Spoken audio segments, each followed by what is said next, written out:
I'm back. Okay, so yes, I'm back.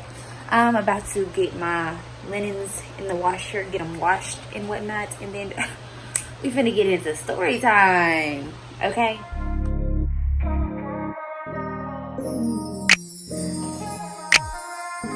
It's been on my mind so heavy because I know, like, y'all, we be going through it in this amazing world, this amazing thing we call life. We be going through it. So I have been y'all, I just feel good today. I was sick all weekend, so it feels so great to be back and feeling myself. Anyways, but today, y'all, this is going to be the first episode, the first video in my series called Soul Talk on my channel, and I'm so excited. Today is the first video for Soul Talk. Yeah, we talking to the soul. Yeah. Okay, so I'm glad y'all can't see how I'm dancing on the lower half because it was a mess.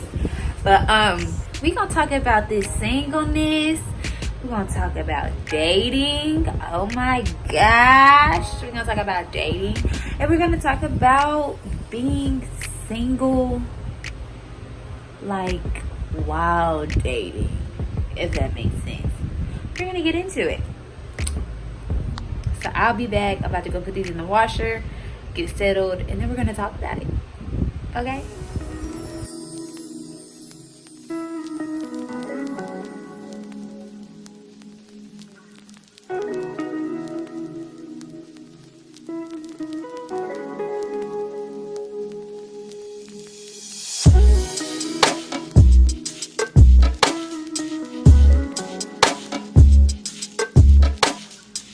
This is our new sibling. This is Kingston. Oh, hey man. He is new and we love him already. He's so precious. Ah! So I'm back. I am back. This is my first video since quarantine has been in full effect. So like a few months now. So I'm sorry, my lovelies. I'm so sorry. I had a lot of computer difficulty, but one of my friends came through with a hard drive and blessed my soul. So, all right. So, you know, I'm happy to be back and ready to give y'all some good content. And the content that I'm looking forward to giving you guys is really, I want to be real. I want to have some real conversations, y'all. Like, I want to tap into what it is to be a person in 2020, a young adult. That age gap of like 18 to like 27, 28, y'all, it's a different world for us, and I just want to talk about it. And so, you know, I want you guys to stay tuned with me. I want you to feel free to comment, talk to me, let me know, you know, let me know if what I'm saying you can really feel, because that's my whole purpose of being here. I don't want to be another person just taking up space on YouTube. I want to connect with you guys, and I want you guys to connect with me. We'll be doing a collab for my next video when we're talking about dating, because I just feel like we need to get some people's input more than just my own, because I am not a relationship guru. You see that I am still single. But hopefully soon the Lord will send my prince. But in the meantime, let's talk about this singleness, y'all. Let's talk about what it has been and the lessons it has taught me. I've probably been single for like, y'all, I don't even remember. Okay, probably about 3 years, maybe going on 4. So I've been single for quite a while. And let me tell you, it has been such a struggle, really, I guess feeling my way through this phase, because y'all, initially I was like, no, I can't be single. I can't do it. Where my next man at? Let me, hello out there. Is anybody looking for a girl? Cause I'm right here. Just come snatch me up, please. Because y'all, I could not stand the thought of being single. Like, that just was like a nightmare. That was so scary to me. And I feel like I'm not the only person who has felt that way. Really, because, you know, as a woman, especially in this society, your partnership and you being connected to someone else has a lot of value. And in this society, you kind of feel like less of a woman if you're single, if you don't have someone who wants to be with you, if you're not, you know, booed up, or if you're not married by a certain age, you kind of feel like a reject. And so I went through all those phases, but I'll just start from the very beginning, when I first became single. So when I first became single, I kind of was cool with it. I was okay. It was like one of those moments where it's like, forget you, like I'm better all by myself, me, myself, and I, that's all I got to the end. That's how I was feeling, you know, for like the first 3 months. And then like about 5-6 months, I was like,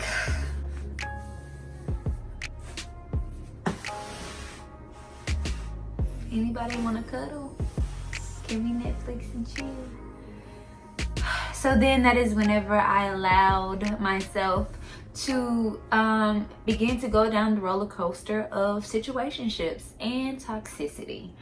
And y'all, that was, now that there, I know I'm not the only one with that, especially those college relationships. Can I hear it for the college relationship roller coasters? Yes.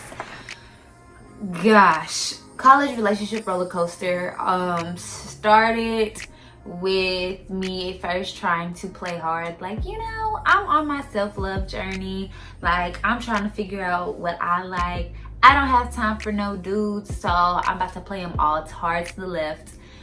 And then, you know, the more, you know, you feel that pressure, especially in college where you're constantly around these people, you're like, I mean, chilling ain't gonna hurt nothing, and plus he's trying to take me out to eat, so where we going? And y'all, let me tell y'all, that's how I got trapped. My belly got me. The fat girl in me got me. I was getting offered food on a regular basis, so I'm like, okay, yes, I guess I will give you a chance. We can go eat. And so, you know, it started by us just grabbing food a couple times a week, you know, just going to Waffle House, stuff like that. And then it started, why don't you come over and chill? So then it's like, I mean, sure, why not? We can watch a movie or whatever. Started doing that. And then before you know it, you're in a whole situationship. Now, you done caught feelings because you spending time doing all of that.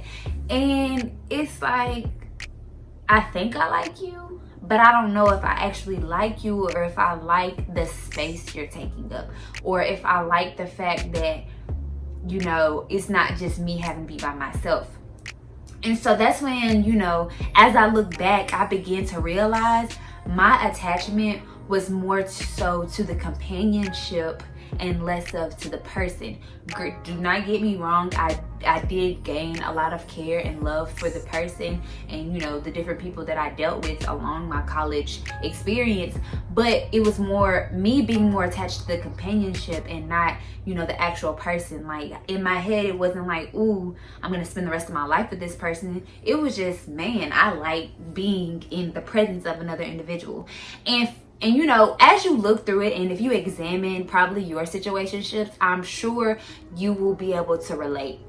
Like, I'm sure you will be able to look back and be like, I feel you. Like, that's true. And I know men feel the same way, because I feel like men are more so like that than women, because men are not as emotional. Us ladies, we get real in our feelings and we start really trying to, like, you mine, boo. Where are you going?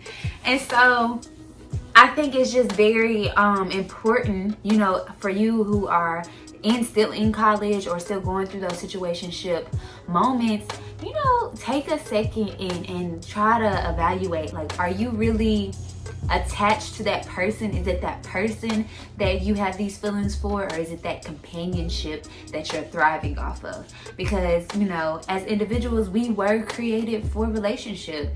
We weren't meant to be alone, but there's a time and a place for everything. And it is so important to develop and to grow as an individual so that you can become, you know, a complete person.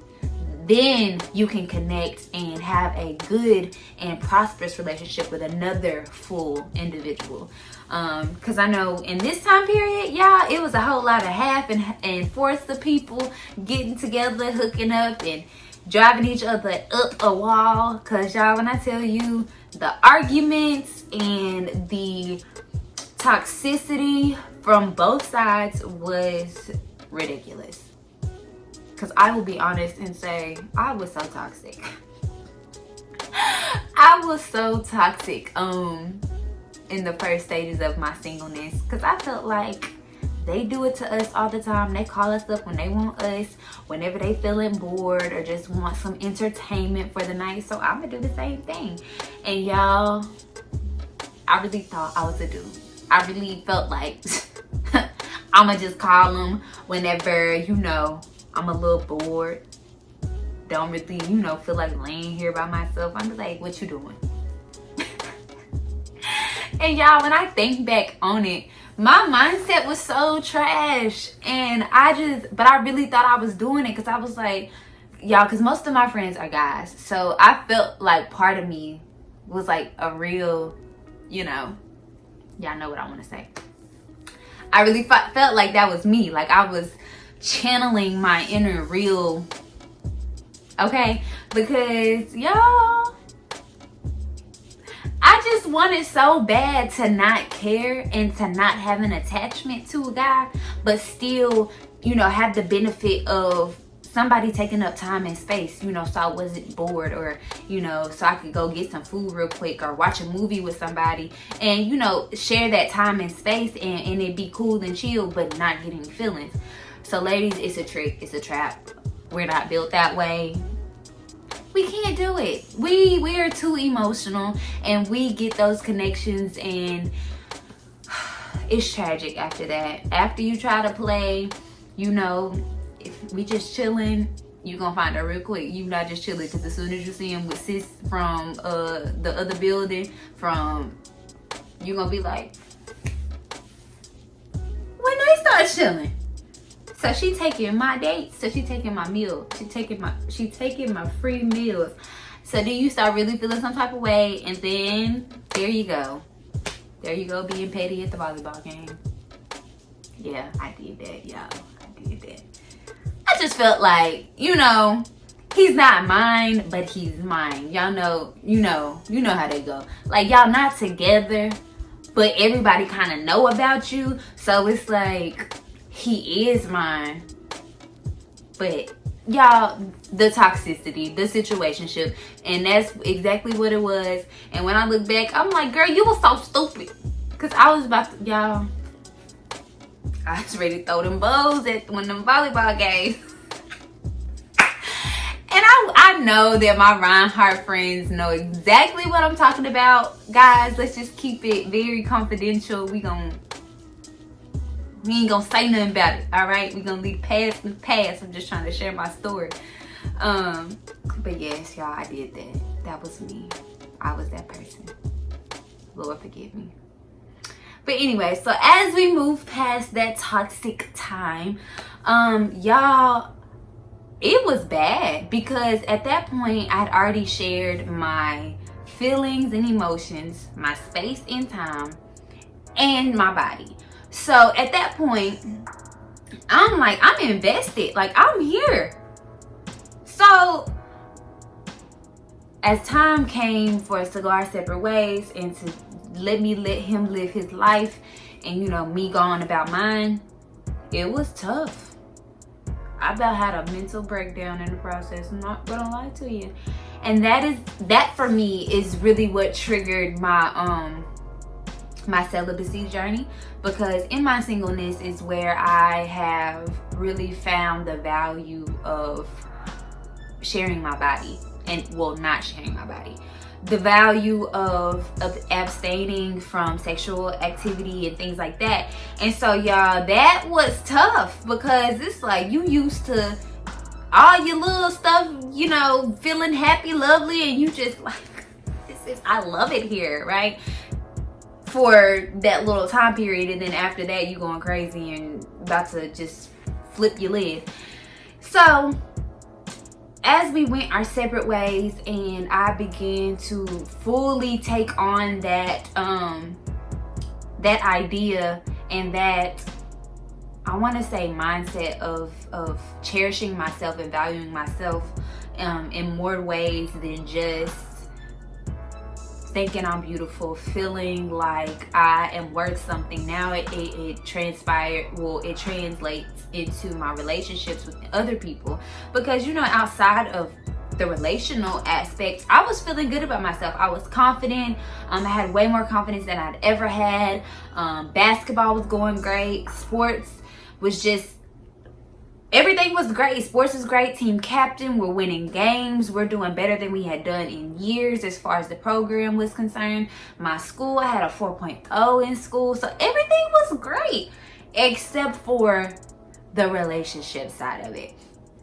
And so the more I started deep diving into my personal growth and really, you know, figuring out who I was and what it was that was causing me to have my late night depression bouts and dealing with, you know, man, like, why do I feel so empty inside and everything around me is going great? Like, things are going really well. Then whenever you really take a look at it, my team was doing great, but I was having games where I just wasn't in it. I wasn't there. I didn't really show up the way I should have for my teammates, and that's because those toxic things that were going on and festering in between me and this person, it was creeping into other areas of my life. And y'all, when I tell y'all, I don't know how I made it through that phase of life without imploding. I really don't know, because I had an emotional battle taking place almost every single day as I was transitioning away from that situation. I literally at one point felt myself warring inside, like, what is, like, this crazy person over here, like, going super insane, and then I had this person, this voice of reason, like, hey sis, calm down, you need to relax. And so I just thank God that the calm one, you know, won the battle, because as time went on and, you know, it had been months where we had left all that in the past, I truly invested in myself. I truly began to love me and figure out what it was that I was looking for in other people that I had inside myself. And so, y'all, my singleness has been a blessing since that point. I moved home after college, and that made it a lot easier because I just had the good environment around me that was beneficial to my growth, that was beneficial to me really being able to see what true love was. I mean, my parents, they loved me unconditionally. That was true love. Then I seen how they interacted with one another. And, you know, when you're at that age where you want real love and you're ready for a relationship and you're wanting to pursue marriage, you start taking a closer look at those people around you who have that good, grounded and foundational just love, you know? And so as I began to watch them and see how they operated and began to, you know, read more about self-love, when I began to listen to more sermons, you know, about how God felt about me, y'all, everything just began to change. And so the second half of my singleness journey was one of appreciation. Y'all, I completely embraced it. And from that point till this one, I have been like so good. And not to say that I have not had other, you know, situationships arise, because I have. Because I'm the type of person, you know, I will give you a chance. And sometimes I will give you too many chances, and I will be quite honest. But it was also to see where I stood with my self-love. So for a while, I didn't date. I want to say for maybe almost a year. It may not have been a full 12 months, but for almost a year, I didn't date, talk to anybody. Like, I may have texted a few like people just here and there, but I wasn't dating at all. And when I tell you that was the most peaceful time of my life, oh my God, y'all, it was just so peaceful. And I really didn't have any worries concerning other individuals. Like, I didn't feel like I had to make sure I was doing what I needed to do to make this person happy. I didn't feel that obligation. I only had an obligation to myself to make sure I was doing what I needed to do to become a better person. And y'all, I blossomed so much in that time. That's where most of my confidence came from. Like, this person you see right here really was, you know, really bloomed and blossomed during that time period of me not dealing with another human, because I was able to gratify my own self. I was able to find so much value in myself, and I was able to encourage myself, and it was just a beautiful time, like so beautiful. And you know, not to say that that's not something that has not continued, because it has, but now I'm kind of used to it. Like, yes, girl, we are that. We are bad. We are unstoppable. We are that. We are that woman, sis. You know, me to myself. That's how we talk to each other. But you know, so as that little, you know, I want to say period came to an end, now it was okay. I'm kind of back on the market. So I began to date more. So, and whenever I say date, y'all, I literally dated. Like, I didn't just talk to one guy.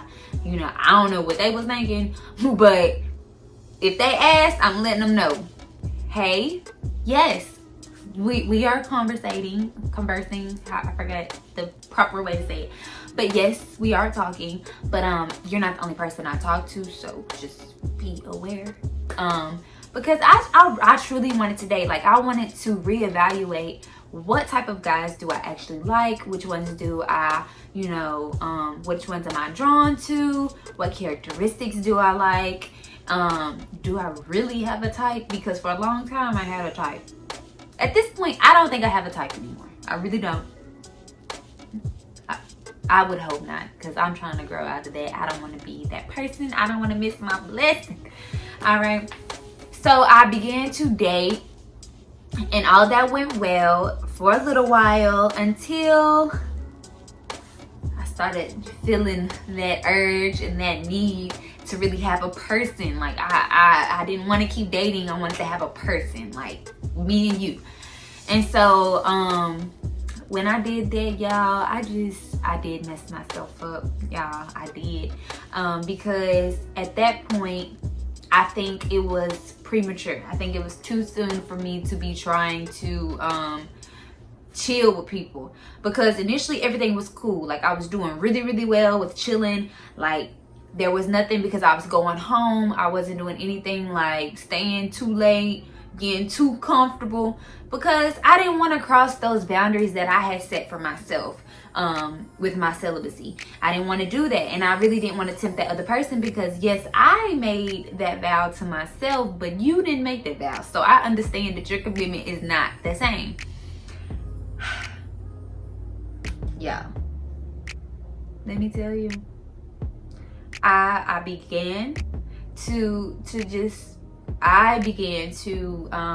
cross my own boundaries, and I would stay longer. I would stay the night, and I ended up slipping and messing up my celibacy.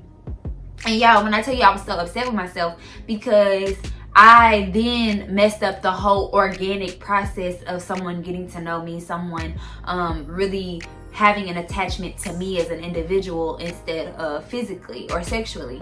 And I think that's where, you know, a lot of us mess up a lot of the time, is we do the physical and sexual interactions too soon, to where our connection is there, but it's not emotionally, it's not intellectually. And so therefore, you know, that's all you have, and that's what you're really hanging on to, and that's not really valuable when you're trying to have a relationship with someone. So I was very frustrated with myself, but what I have always, you know, been taught, and what I truly stand by, is even though you mess up, that doesn't mean you have to throw in the towel. So I decided, you know, I did that. I should have did that, but I did that. And I reevaluated the whole situation, and yes, you know, that situation had to come to an end because it was no longer one that I felt like would be beneficial to me, because it was kind of messed up at that point, especially, you know, other things that took place after that fact. It was kind of like, yeah, that was, I take that one. That one's on me. I messed that up. You know what I'm saying? And so from that point forward, it was like, all right, cool, we're back at it. Like, I'm back on the horse. I'm not gonna stay down. And so since then, I have remained celibate. And is it a struggle? God, yes. It is such a struggle. Oh my God. It is such a struggle. And but it's okay. It is okay. Yeah, let me put these sheets back on so we can go down this road real quick.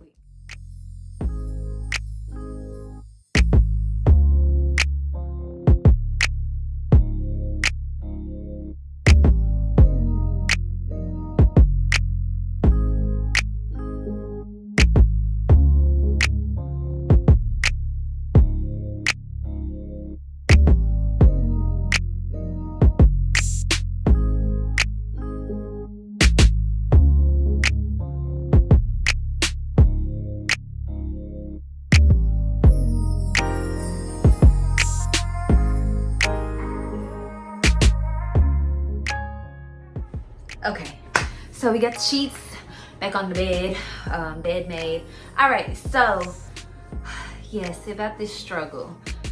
But let me tell y'all, though this celibacy journey is quite the struggle, I will be quite honest and say it is so freeing at the same time, because I really don't have any worries. Like, when I'm talking to a guy, I'm talking to you, I'm getting to know you, you're getting to know me. And I feel like the hardest part of this is really knowing how early to tell a guy that you're celibate, because initially, if you tell a guy too soon, the initial thing is gonna be like, you what? And honestly, I don't take offense to that. And, you know, any of my, you know, people out there, ladies that are practicing celibacy, I would truly say, do not take it personal, because you have to understand that it is totally out of the norm, especially for our generation. So, you know, just, you know, give them some time to kind of shake back or whatever. But it's that knowing when to tell them. And for me, honestly, besides that, it's cool. Like, because I'm very confident in the decision that I'm making. Like, I'm cool with it, you know, and I can respect if you can't get with it. Like, because I know I made that decision on my own, like I said earlier. So I'm not going to force my decision on you. But y'all, let me tell you, my celibacy is one thing that I use as my, I want to say, like, sifter. Like, it's so easy to sift people out. Like, it doesn't take much. Like, if I tell you that and your automatic response is kind of like far left, then yeah, I know you need to go, because you weren't interested for the right reasons. And also, like, I can kind of tell if you can deal with me as an individual without the benefit of, you know, me sharing myself, and without you getting a piece of what I got, you know, without getting the cookie jar, you know what I'm saying? I get to see how you interact with me, knowing that there is nothing else coming along with this. Not at this time anyway. Like, and for me, that's comforting, because it's like, if a dude can put up with, because y'all, I can be so moody. If a dude can put up with my moodiness sometimes, if they can put up with, I got a little smart mouth, you know, nothing too crazy. Like, I try to remain respectful, but I do have a bit of a smart mouth. So if a dude can handle that, and, you know, can see me for me on my bad days as well as my good days, and still have an appreciation for me, and still, you know, look forward to talking to me, still feel, you know, like they want to be that person to, you know, make me happy, to do, then honey, we might have a winner. Ding, ding, ding. And so that is truly my I feel like it's a gift at this point, my celibacy, because now I've gotten comfortable in it. Like I'm cool, because I've seen a couple of times how, because honestly, if I'll be honest, I wanted to start my celibacy after my breakup that caused me to go down this spiral of insanity. And that was like my first, second year of college, probably my second year of college. So from that point forward, I was actually supposed to be practicing celibacy. Was I fell off the horse a whole bunch. So I even though I do say that that's when I originally started, that is not when I actually was able to. I couldn't take myself seriously because I was slipping up entirely too many times to be trying to call myself celibate. So I'll say that my true celibacy journey was one that really helped me figure some things out. And so, you know, once I finally got to that point where I finally took it seriously and there was no more like, it'll be okay, we'll try again tomorrow. Once I finally started taking myself seriously, it's been easier because I don't put that pressure on myself, and I let it be known up front, like what it is, what you gonna get from me. And I don't have any shame in it anymore. Previously, I used to be kind of scared to tell them. I didn't want to say nothing because I didn't want them to look at me like I was crazy or like I was a lame. And so, once I got past all that, boy, yes, I'm celibate. What up? And so now, like, it's been interesting because y'all, let me tell y'all, I've had, celibacy is a thing that will sift them all. It don't matter if it's your local, hometown, homeboy, or it could be somebody, like I've had people that are in the league, like NFL, things like that. Let me tell y'all, because one thing I stand by in my singleness is I will not compromise my standards for a soul, okay? For anybody. And you as an individual, you have to feel that same way. When it comes to standards, things that are meaningful, they don't harm anybody in the process. It's not taking from either person. Whenever you can stand by those, let me tell you, you will feel so much better about yourself when it comes to dating, when it comes to dealing with guys or with girls. Because at the end of the day, you'll know that you didn't compromise nothing. You were true to you and it didn't work out, and you can be cool with that. But whenever you compromise yourself, when you're dating, whenever you're talking to someone, and then it doesn't work out, you feel like crap because you're like, wow, like I really compromised for you, because you think you're doing that person a favor. But at the end of the day, you're not. You're really just setting yourself up, because it's inevitable. If a person can't respect you and where you stand and they put pressure on you to compromise, honey, that ain't it, okay? You need to keep it pushing, because that's toxic. A person should be able to hear your standards, hear your, you know, your non-negotiables. They shouldn't hear those and respect them and be willing to respect them. If anybody breaks it, it better be you. Which it shouldn't be you, but if anybody gonna cross that line, it needs to be you. And even that person, if they truly respect you, they will kind of be like, hold up, time out, I thought, you know what I'm saying? Because that's how much they should respect you. And that's just how I feel about it. Nobody can change my mind about it, because I've been down that road entirely too many times. And you know when a person is genuinely concerned and really wants the best for you and really wants to do the right thing by you. Because even when you trying to mess yourself up, they'll still kind of be like, hey, slow your roll, you got too much dip on your chip, you know? So that's how I feel about it, because don't compromise. Do not compromise. I had an NFL player one time try to talk to me, and this has probably been about like a year and a half ago. And he got money, lives, I guess, in New York, I don't know, somewhere up there. And we had conversation, we talked a little bit, but then as soon as, you know, he said something about flying me out, and all this, and I'm like, I mean, that's cool, but ain't nothing happening. You feel me? Like, nothing's happening. And when you say that, ladies, you have to mean it, because a guy knows when you just talking. Like, he knows. He'd be like, all right, I hear you. But when you truly mean it and you stand by that, you'll soon see if that person really interested in you. So I told him that, and then, you know, he kind of laughed it off at first, and he said something else about it, and I'm like, I mean, okay, but you not getting none. And you know, I let him know, like, I'm celibate, like, I'm not trying to do that, I'm waiting until marriage. Y'all, when I tell you he blocked me, he unfollowed me on social media. I ain't gonna say he blocked me, but he didn't text me no more. But he unfollowed me on all social media. At first he had me on all social media, then he unfollowed me on everything, and then just stopped talking to me. And you know, at first I was like, oh. I was so like, dang, that's how it is. But at the same time, I was like, if that's how it is, honey, I'm straight. Because whenever you really think about that deep dark hole that could wind you up in, honey, you better be happy. You better be grateful for some of the guys who walked away from you because he's somebody else's headache. So I'm grateful for those moments, you know. So like I say, money, status, none of that is worth your standards. It's not worth you compromising. You'll feel so much better about yourself if you hold on to what you truly believe. And that's just my story time for you guys. That is just my, you know, my gems for you. It's just really, in your singleness, enjoy it. Really learn, really engage with yourself. You know what you're wanting. Know what you bring to the table. Know your worth. And also, don't compromise. Do not compromise. Enjoy the journey. You know, when it comes to you getting past that single stage where you're truly being single and you're truly learning yourself, be all in it.